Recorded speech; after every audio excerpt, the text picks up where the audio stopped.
A mostani projekt nem az asszony által emlegetett világvége paranoiámnak tudható be, hanem annak az egyszerű ténynek, hogyha elmegyek valahova kirándulni, túrázni, és valamelyik eszközömet, telefon, GPS-t akarom tölteni, akkor az autóban gyújtás alatt működik csak a szivargyújtó.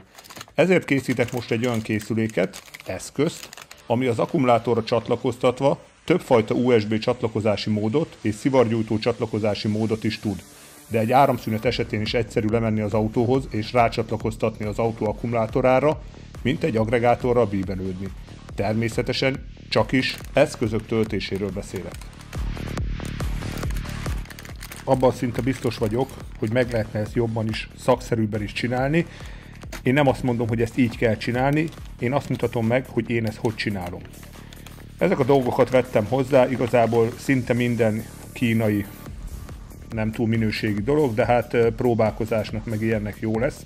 Tehát a töltőkből van sima USB és USB-C-s, ebből néztem a gyors töltő, ami ez a QC 3.0-ás, valamint a PD töltési módot tudják, valamint egy másikat, ebben van középen egy ilyen kis feszültségkijelző is, ez mutatja az akkumulátornak a pillanatnyi feszültségét.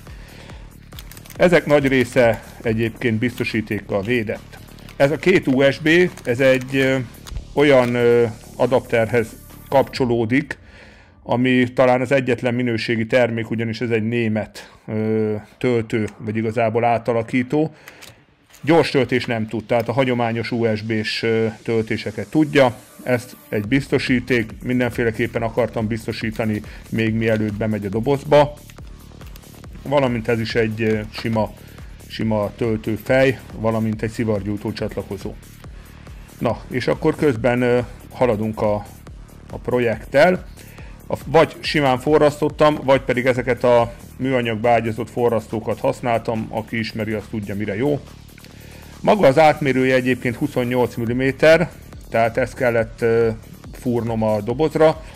Egy ilyen koronafúróval fúrtam meg, ez pont 28 mm, minimális reszelés után tökéletesen beleilleszkedett minden.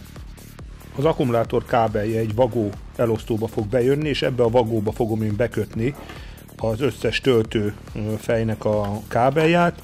Értelemszerűen lesz egy pluszos vagó, lesz egy mínuszos vagó, megpróbálom majd szépen elrendezni a kábeleket benne, ne dörzsölődjenek, mozogjanak, aztán majd meglátjuk.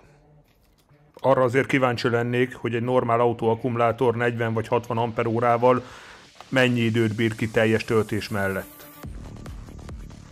Hát is elvileg akkor meg is lennék.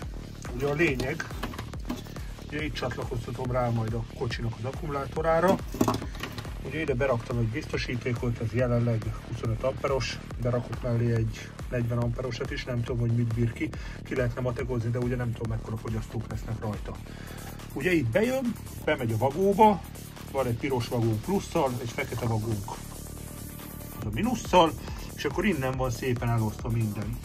Hát nincs még szépen elrendezve a kábel, biztos el lehetne sokkal jobban, ez úgy így sikerült, ilyen is lesz.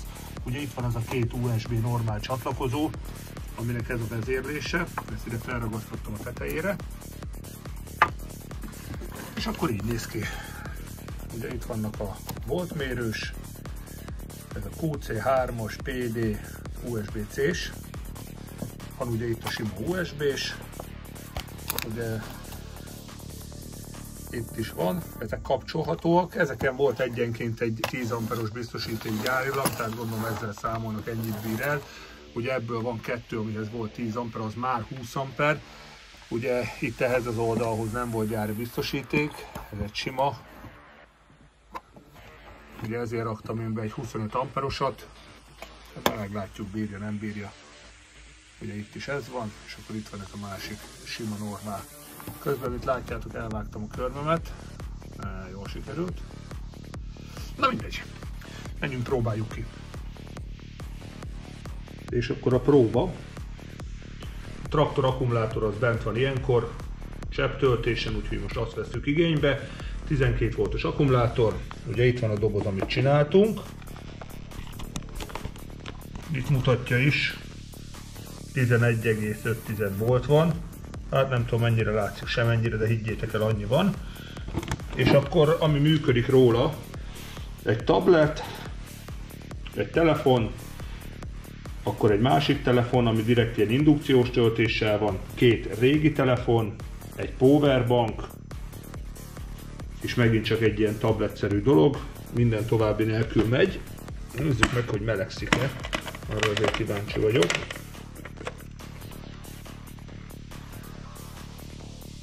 Nem.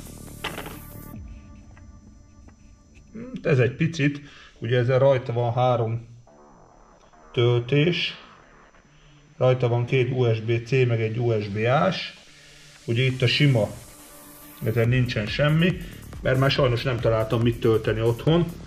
Ugye erről is megy 2, a 2 sima USB-ről is megy 2, és akkor a 25 amperes biztosíték az egyelőre bírja.